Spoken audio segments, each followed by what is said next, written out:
Good afternoon, everyone. Right, wasn't it supposed to begin in the morning? Matt. Good to see you too, Matt. We'll have plenty of time for that. Very good to see everyone here this afternoon.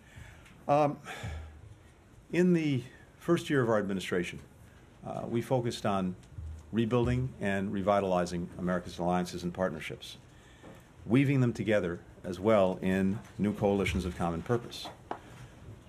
As you all saw, we reinvigorated our engagement with NATO, with the European Union, the United Nations, the G7, ASEAN, the OECD. We elevated and strengthened the Quad. We created AUKUS, the U.S.-EU Trade and Technology Council, among many other groupings. The logic here was simple and straightforward. We're in a fundamentally stronger position to address the issues that actually affect the lives of the American people when we do so alongside the many countries that share our fundamental interests and values. In year two, we showed why this was a smart and important investment. Whether we were addressing threats and risks posed by strategic competitors, combating global challenges like the climate crisis and the pandemic, or seizing opportunities to improve Americans' lives in tangible ways, our alliances and our partnerships proved the vital difference.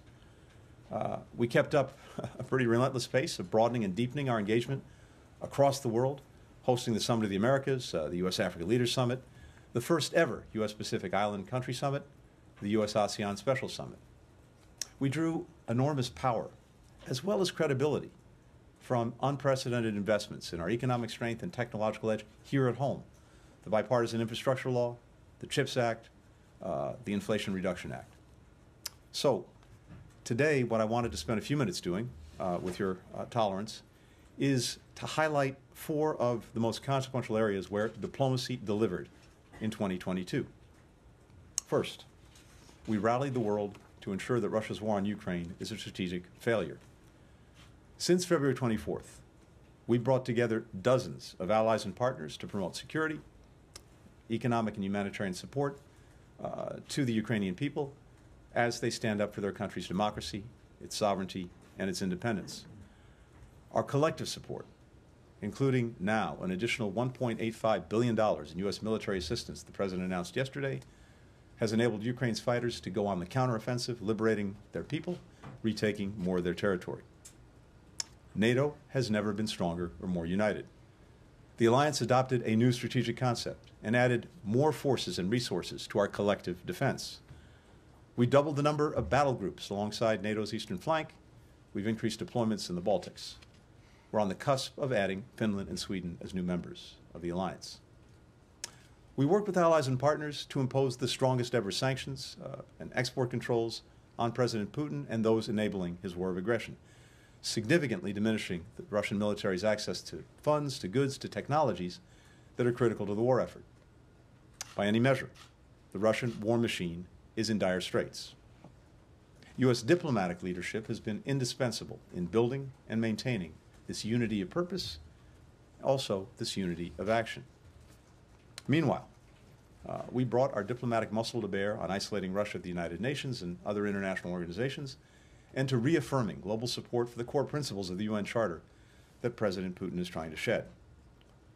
Now, we know that a tough winter lies ahead for Ukrainians as President Putin pursues his new strategy of trying to freeze Ukrainian men, women, and children, the elderly, to death. We're working with the G7 and other allies and partners to repair, to replace, and defend Ukraine's energy infrastructure, including bolstering its advanced air defense through precision systems like the Patriot missile battery that President Biden announced yesterday. We are with Ukraine for as long as it takes. That's the message President Biden delivered personally to President Zelensky when he hosted him at the White House. It's a commitment backed up by robust and enthusiastic bipartisan support in Congress, which was on full display last night. Maintaining that support is crucial because President Putin continues to show no interest in meaningful diplomacy. We agree with President Zelensky that diplomacy is the only way to definitively end Russia's war. Until President Putin changes course, the best way to improve the prospects of a just and durable peace, to actually advance the prospects for meaningful diplomacy, is sustaining our strong support for Ukraine. Second, we accelerated strategic convergence with our allies and partners on the People's Republic of China. This is crucial, for while Russia poses an immediate threat to the free and open international system, the PRC is our only competitor with both the intent to reshape the international order and increasingly the economic, diplomatic, military, and technological power to advance that objective. Back in May, I set out our strategy to meet the challenge posed by the PRC. Invest in the foundations of our strength at home, align with our partners and allies, compete with China so that we can defend our interests and realize our vision for the future. Our diplomacy has played a key role in carrying out that strategy. We set out an affirmative approach for a free and open Indo-Pacific that draws on the views of many of our partners inside and outside the region, and that has in turn informed their own strategies. Together with the European Union, we strengthen our complementary toolkits on key challenges posed by the PRC, from economic coercion to human rights. We've deepened our cooperation on investment screening and export controls of sensitive and emerging technologies. For the first time, NATO's strategic concept committed to address the PRC's systemic challenges to transatlantic security. We deepened the alliance's coordination with Australia, Japan, the Republic of Korea, New Zealand, and our other Pacific allies. We're united in our commitment to preserve peace and stability across the Taiwan Strait, and we continue to raise concerns and take joint action around the PRC's human rights abuses in Xinjiang and Tibet, the erosion of freedom of speech and the press in Hong Kong. Even as we competed vigorously with the PRC, we've worked carefully to prevent our competition from veering into conflict. We'll continue to manage this relationship responsibly, building on the candid and productive discussion President Biden and President Xi had in Bali, a conversation I look forward to advancing when I visit the PRC early next year. And we'll continue to pursue cooperation on issues that demand that the United States and China work together for the good of our people, but also for the good of people around the world. Third, we mobilized broad-based coalitions to deliver solutions to the shared global challenges that so many of us face, including on food security, on health, energy and climate, inclusive economic growth. Challenges that have a real impact on the lives and the livelihoods of the American people, and that we cannot solve effectively alone. We led the global response to an unprecedented global food security crisis driven by COVID, climate, and conflict, worsened significantly by President Putin's war. In 2022 alone, we contributed $11 billion in humanitarian and food security assistance. We hosted a food security ministerial and summit with the African Union and the European Union to marshal the resources needed to save lives in the immediate, but also to help countries build their own capacity for resilient, sustainable agricultural production. We made significant strides in ending the acute phase of the COVID-19 pandemic, providing nearly $20 billion for the global response, distributing more than 670 million doses of safe, effective vaccines to over 115 countries. We launched and led the Global Action Plan, which brought together dozens of countries to get shots in arms, to bolster health supply systems, to combat misinformation and disinformation. We also took steps to ensure that the world is better prepared to prevent, to detect, and respond to future outbreaks. We worked with the G20 to create a new World Bank fund to help countries strengthen their pandemic preparedness. We will train 500,000 health workers over the next 5 years across our own hemisphere in Latin America. We'll invest $4 billion in health workers in Africa by 2025. On climate, we leveraged historic investments at home and abroad to accelerate the clean energy transition and adapt to the effects of a warming climate. This is not just our responsibility. We also see it as a once-in-generations opportunity to create good-paying jobs for Americans. We forged new regional partnerships to make our economies more resilient, more sustainable, more prosperous, more inclusive, including the Indo-Pacific Economic Framework for Prosperity, whose members represent 40% of global GDP, and the Americas Partnership for Economic Prosperity.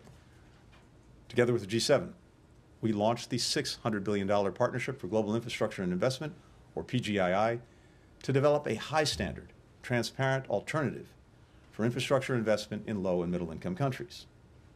Fourth, we used the power of American diplomacy to advance peace and prevent and mitigate conflict. Together with my counterparts from Israel, Morocco, Bahrain, the United Arab Emirates, and Egypt, I took part in the historic Negev Summit to advance integration and normalization in the Middle East.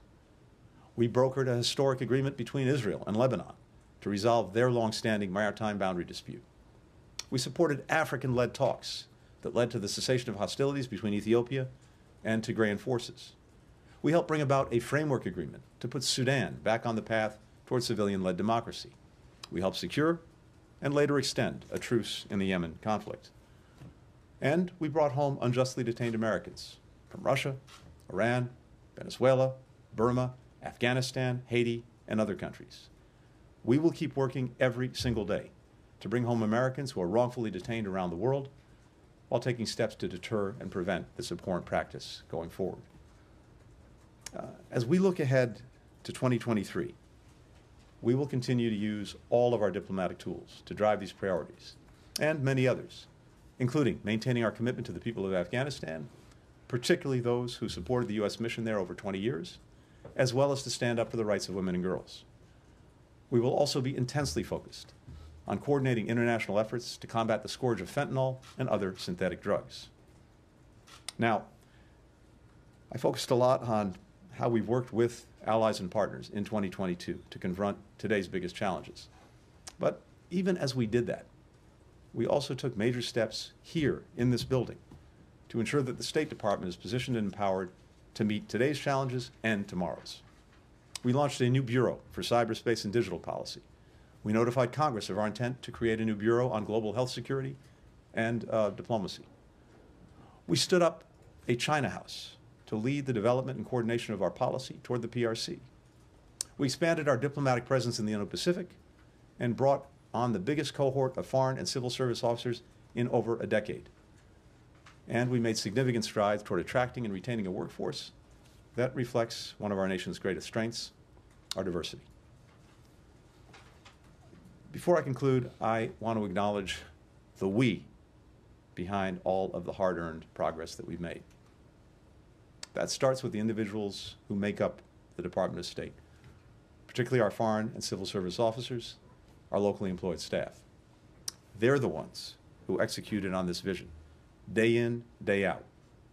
And not just on the issues that I highlighted today, but across every facet of our foreign policy, working together with our colleagues from across the U.S. government, working as well with our foreign partners. I could not be prouder of my teammates. I also couldn't be more humbled by the opportunity to serve alongside them. To all of them, to their families, whose love and support and sacrifice allows them to provide the service, I simply want to say thank you. I also want to thank Congress for its partnership. By our count, the department had more than 3,200 briefings, meetings, and calls with Congress over the past year. I personally participated in more than 60 of those. I'm especially grateful to members of both parties who've worked with us to confirm 91 nominees this year, a tally that we hope to add to in the weeks ahead. Because when we have our team on the field, we deliver. Finally, I'd like to thank all of you, the members of our press corps.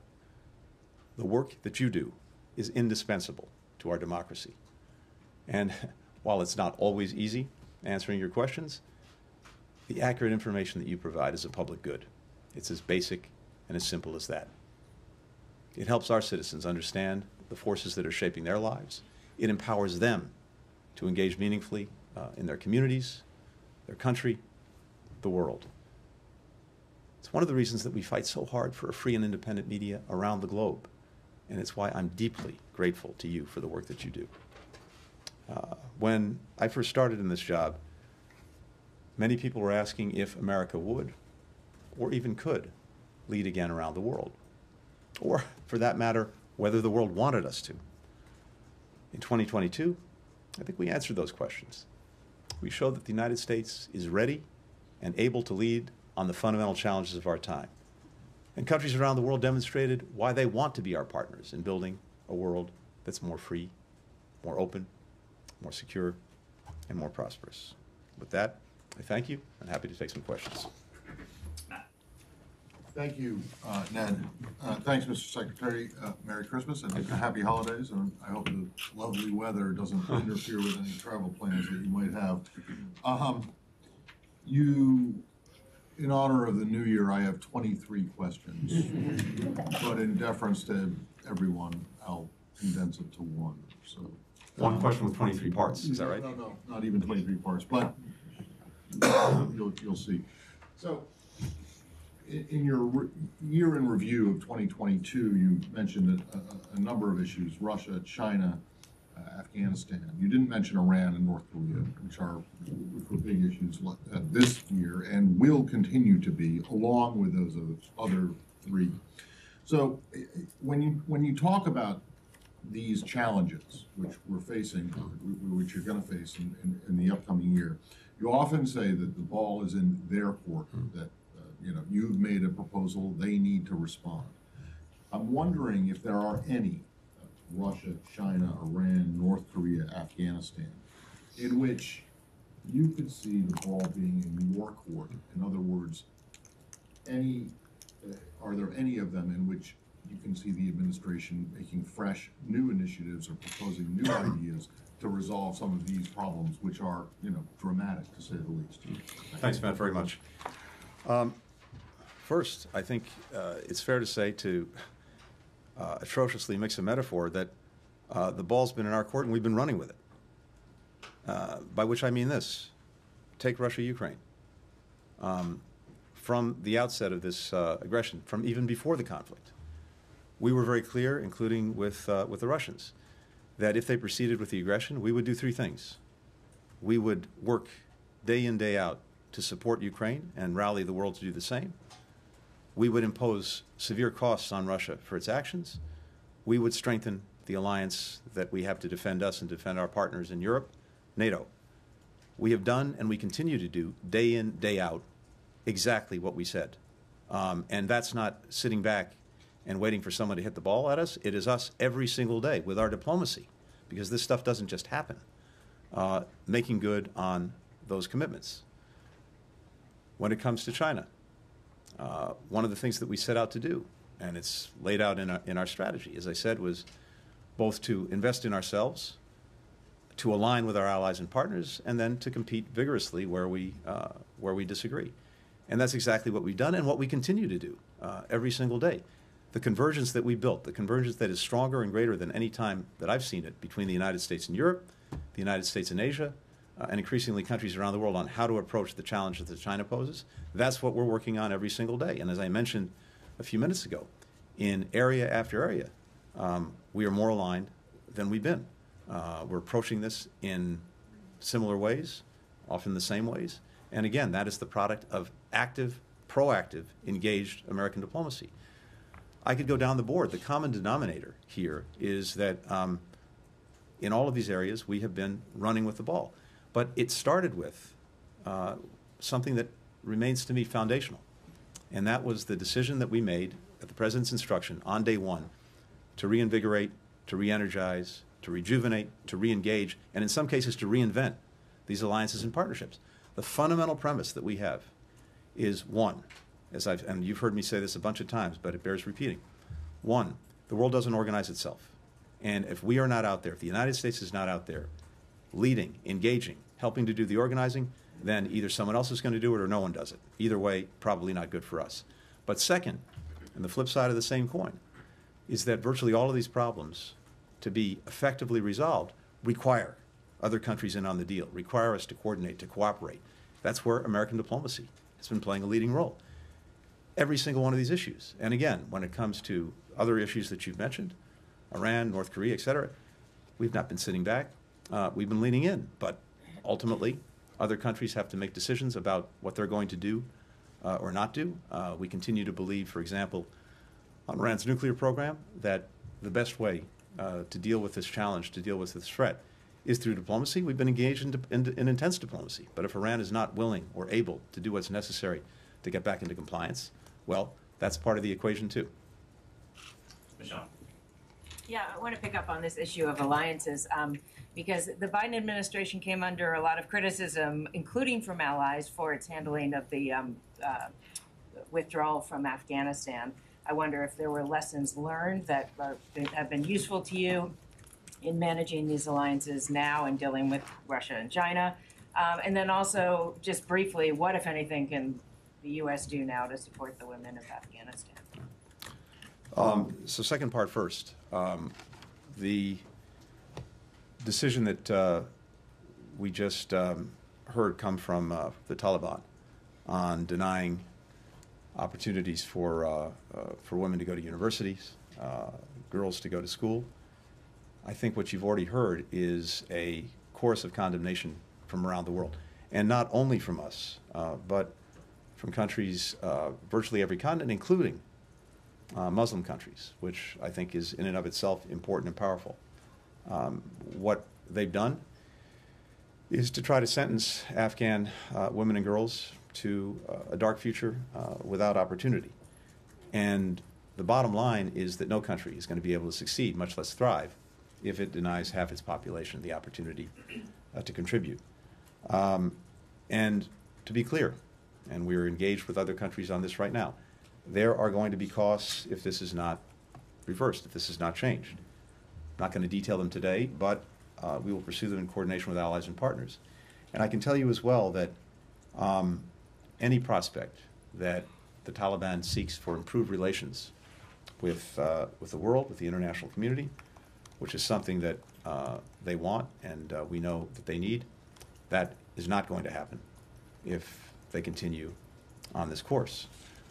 More broadly, when it comes to Afghanistan, of course, as we've said, we have to learn the lessons of Afghanistan over the 20 years of the mission there, as well as the last year. I have to say, and if you go back and look at, for example, what the NATO Secretary General said and others have said, our consultations with allies and partners on Afghanistan in the moment were sustained, they were intense, and we strongly took note of everything that we heard from allies and partners in advance of the decisions that President Biden made and that we made. So I think this notion that we hear from some about a lack of consultation is actually not borne out by the facts and also not borne out by what many of our allies and partners have said. I'll also say this. We ended America's longest war. For the first time in 20 years, Americans will not be coming home from Afghanistan in a body bag or grievously injured. We brought more than 120,000 people out of the country. When it comes to Russia's war against Ukraine, if we were still in Afghanistan, it would have, I think, made much more complicated the support that we've been able to give and that others have been able to give Ukraine to resist and push back against the Russian aggression. We heard predictions that leaving Afghanistan would result in a tsunami of refugees from Afghanistan. That to date has not happened. We've heard that it would result in more terrorism. That to date has not happened. And on the contrary, we were able to take out one of the leading terrorists, Mr. Zawahiri. And so I think putting all of this in perspective is very important, putting it in the perspective of 20 years, putting it in the perspective of the last year, putting it in the perspective of what has happened since. That does not take away from our enduring commitment to make sure that we help those who helped us in Afghanistan. It doesn't take away from our enduring commitment to stand up for the rights of women and girls, and more broadly for the rights of people in Afghanistan. It doesn't take away from our enduring commitment to help as the leading provider of humanitarian assistance to Afghanistan. All that remains very much on our plates as we go forward. Riley. Thank you. Thanks for doing this, Secretary. I wanted to point to something that you said earlier this month on Ukraine. You said the Biden administration is working to make sure that Ukraine has what it needs to take back its territory that's been seized since February 24th. I'm wondering if you had a sense in the private discussions with President Zelensky yesterday, if that's something that Ukraine could agree to as an end state, because it does seem at odds with what Zelensky stated as what a just peace would look like. And then we just heard from the NSC's John Kirby that Biden's team is going to work with President Zelensky's team on looking at that peace proposal that they put forth. I'm wondering what the goal of that review is. Do you want to put forth a renewed peace plan that has the backing of the U.S. alongside Ukraine? Good. Thanks, Holly, very much. First, what's clear from all of our conversations with Ukraine, including the conversations just yesterday between President Biden and President Zelensky, is that we have the same objectives, the same goals. A free, an independent, a prosperous, a democratic Ukraine. One that demonstrates that the principles of the United Nations Charter are being upheld, including on territorial integrity and sovereignty and independence. And that's something the President reiterated yesterday. We've also been very clear that fundamentally these decisions are for Ukrainians to make. They have to decide where they're going, how they're trying to get there, when they're trying to get there, of course, with our very, very strong support. So fundamentally, they're the ones who are going to be making these decisions. What we've heard from the Ukrainians in recent months is the intense focus on getting back territory in the east and in the south that was principally seized since February. That's where their focus has been. But that doesn't prejudge in any way where this goes, where it settles. Again, these are decisions for them to make. What we want, and what many other countries around the world want, is a peace ultimately that, as we've said, is just and durable. And by just, one that doesn't simply ratify another country seizing by force the territory of another. Durable in the sense that we want to make sure that it holds, and that we're not simply putting Ukraine in a position where Russia is going to repeat what it did a month, 6 months, a year later. All of those elements are very important in what we factor in. When it comes to the peace proposal, I think here's what's important. President Zelensky has made repeatedly clear that this is going to end when it ends, through diplomacy, through a negotiation.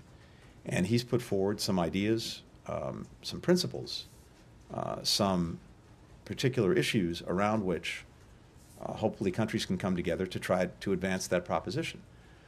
But fundamentally, right now, Russia has shown no interest in meaningful diplomacy, in meaningfully engaging to bring this war to an end. As President Biden said, that could happen tomorrow if Putin withdrew his forces, but that's not going to happen. And in the absence of that, we have to see some meaningful evidence that Russia is prepared to actually negotiate, and negotiate, again, a just and durable peace. We just haven't seen that. In our judgment, the best way to actually advance getting to that day is to sustain our support for Ukraine, to make sure that it does well on the battlefield, that it continues to have the support it needs to sustain itself against the Russian onslaught, including against its energy infrastructure, as well as economic support. That is what is most likely to speed up the day when President Putin comes to the conclusion that what he's engaged in is futile, and that it's time for a genuine negotiation. I think President Zelensky's proposals are a good start at that. We're talking to countries around the world about those proposals. They're things that everyone should be able to, in one way or another, to rally to. What's the goal of reviewing the peace plan they put forward, and how long will that take? Myra, go ahead. Well, I'm sorry, How what's... long is it going to take for Biden administration officials to work with Zelensky's team to review that proposal? Well, I don't want to put a timeline on anything, but I can just tell you that we're looking at what he's put forward. I was just on the on the phone, on the video with our G7 partners this morning, and this is one of the things that we talked about. So I think countries around the world are looking at this, and they're seeing that, again, Ukrainians want, look, no one wants peace more than President Zelensky and the people of Ukraine. They're the ones who are suffering from the aggression. But it has to be just, and it has to be durable. Thank you, Ned. Hello, Mr. Secretary. I just want to go to China. So at the moment, there is an uncontrolled COVID outbreak there since the reversal of their zero COVID policy. And many countries, including the United States, have expressed concern over it, and they said they could help. I just want to zero in on that. Has the United States, in recent weeks, or since the reversal of policy, offered China to provide them with vaccines? What was the response? And since the authorities there have changed the criteria to calculate COVID deaths, how accurate do you find China's official figures on casualties? Thanks. First, let me say this. We want to see China get this outbreak under control for 3 reasons. First, we don't want to see people anywhere suffering from COVID, whether it's illness, whether it's death. We want to see that come to an end wherever it's happening, including in China. Second, anytime the virus is spreading or is moving around, there is the possibility that a new variant develops, that variant spreads even further, and it comes and hits us or hits other countries around the world. So we have a clear interest in that. And then, as we've seen, there are clear implications for the global economy, with China being shut down because of COVID. So on all of those levels, a basic humanitarian level, the concern for everyone's health, as well as for the global economy, it's profoundly in our interest that China do what's necessary to get ahead of this. At the same time, it's also very important for all countries, including China, to focus on people getting vaccinated, making testing and treatment available, and, importantly, sharing information with the world about what they're experiencing. Again, because it has implications not just for China, but for the entire world. So we would like to see that happening. We're the largest donor of vaccines, as you know. We're prepared to continue to support people around the world, including in China, with this and with other COVID-related health support. China's not asked to date for that help, but again, we're fully prepared to provide assistance to anyone who asks for it if they think it's useful. Thank you, Secretary, for taking my question. You just mentioned right now that for the Iran nuclear deal, diplomacy is still the best option.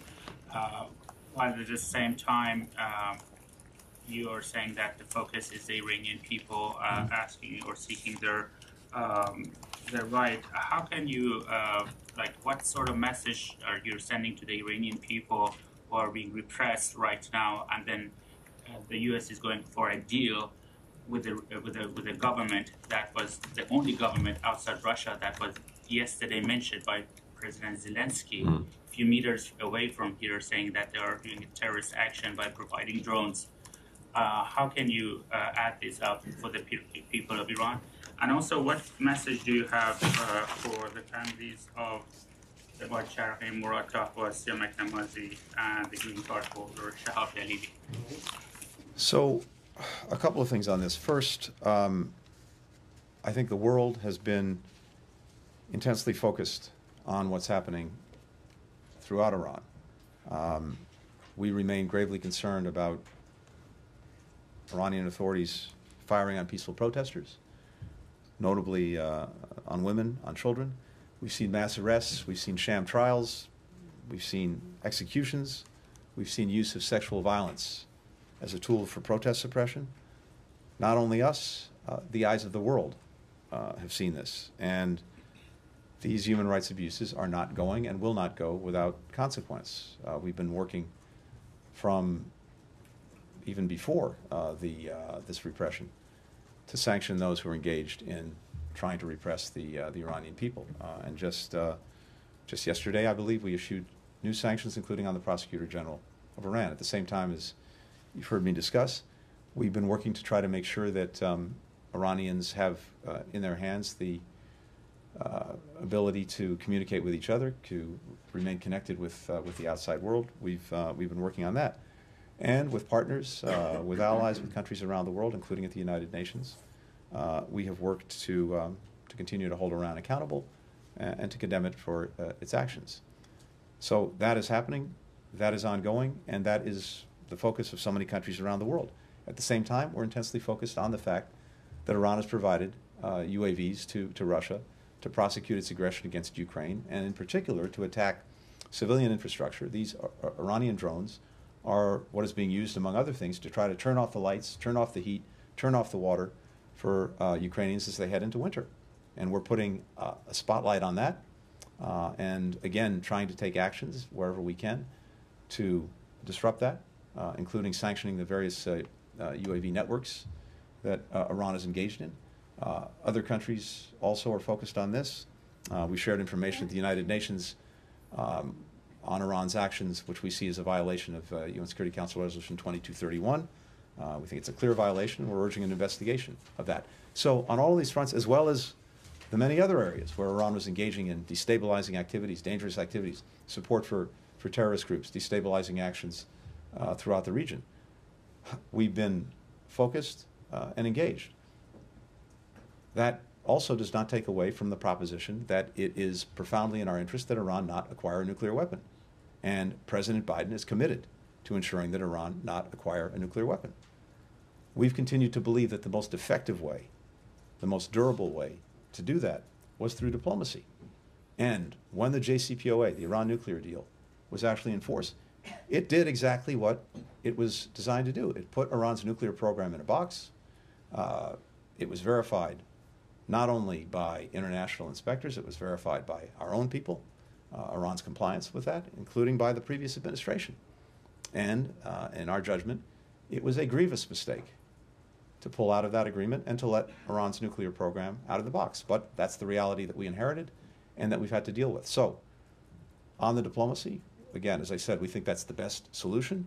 But despite the efforts that we've made, even as we've been pushing back against Iran's other egregious actions, despite the efforts that we've made and our partners in Europe have made, Iran has not been willing or able to do what's necessary to come back into compliance with the agreement.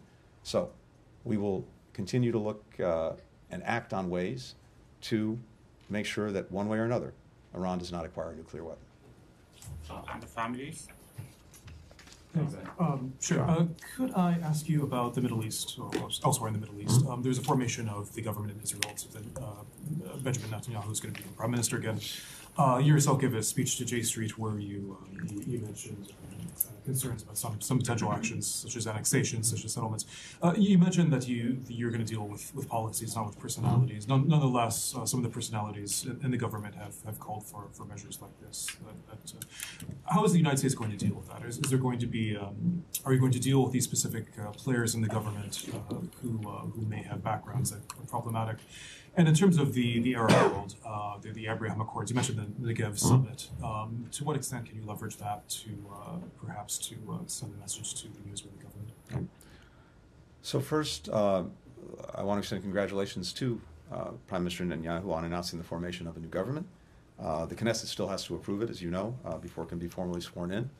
But we look forward to working with Israel to advance both the interests and the values that have long been at the heart of our relationship, and also to promoting a broader approach to try to bring equal measures of security, of opportunity, of prosperity, of dignity to Israelis and Palestinians alike. There's been no secret about our approach, and again, I reiterated that in the remarks I made to J Street just a few weeks ago. And as you noted, what I said then, what I'd repeat now, is that going forward, just as in the past, previous administrations on the Israeli side, on the American side, but previous American administrations have done, we will engage with and judge our partners in Israel on the basis of the policies they pursue, not the personalities that happen to form the government. I think we've demonstrated over successive Israeli governments and over successive American administrations, precisely because we have a rock-solid partnership and one that is committed to Israel's security, that we can have very candid conversations when we disagree. That's not going to change either. Follow up. Thank you. Mr. Secretary, happy holidays. Thank you. The administration has maintained its position on diplomacy with North Korea over its missile program, even as Pyongyang's provocations have increased in both frequency and severity. And now the White House has confirmed North Korea's transfer of weapons to the Wagner Group. I'm just wondering, what does running with the ball look like in 2023? What is the outlook for the new year? Are you seeing it as being time to change course? And when you talk about alliances, are the U.S., Republic of Korea, and Japan agreed on how to proceed? We're in not only close communication and coordination, I think we're in very tight synchronization with the Republic of Korea and with Japan on the approach to North Korea. In fact, I think that alignment's not been stronger in recent years. So we're working together every single day. And when it comes to running with the ball, this is not only a question of condemning what North Korea has done and continues to do, the grievous violations of UN Security Council resolutions, the provocative actions, the threat to peace and security. Not only sanctioning these acts, as we continue to do, and bringing them to the United Nations, we continue to take actions to shore up our own defensive and deterrent capabilities and capacities, including working ever more closely with Japan, with Korea, on exercises, on preparedness, making sure that we and they have the systems in place to deter and ultimately defend against any North Korean aggression. All of that is ongoing. And I'd also note that the sanctions that we have put in place and that we're working to strongly enforce have put some constraints on North Korea's ability to continue to advance its missile and nuclear programs. Nonetheless, they are. I'm not going to predict or preview where this is going in 2023, except to say that quite literally every single day we are working with our allies and partners to make sure that not only are we putting pressure on North Korea to end these practices, but we're making sure that we're putting in place what is needed to deter aggression directly against any of our partners as well as against us, and if necessary, defend against it. Let me just add that China has an important role to play in this. It has the strongest, deepest relationship of any country in the world with North Korea. I think it's in China's interest not to see these kind of provocative actions continue. And we have conversations with China. This is something that President Xi and President Biden talked about. I expect I'll continue that conversation when I get to China early next year about what we hope that China will do to try to convince North Korea to move in another direction.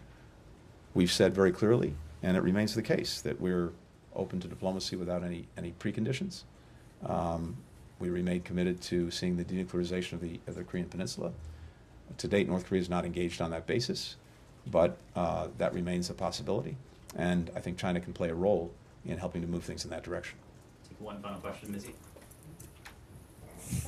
Thanks, Mr. Secretary. The Biden administration has promised to put human rights at the center of its foreign policy. And I understand, I've heard from you and from other senior members of the Biden administration that human rights is always part of the conversation, but is obviously not the only concern when the United States deals with its partners and any country. Looking back at the last 2 years, how well do you think the administration has done in getting the mix right and effectively using American leverage and influence to actually get results when it comes to human rights? And if there are any specific examples of where you think the United States has done well or not so well, that would be helpful. Sure. As you said very rightly, first, it's something that President Biden felt very strongly about putting back at the center of our foreign policy. And we've done that. We've done that in shining a spotlight on human rights abuses. We've done that in rallying other countries to speak out, stand up, and take action against these abuses. We've done that in the actions that we've taken ourselves.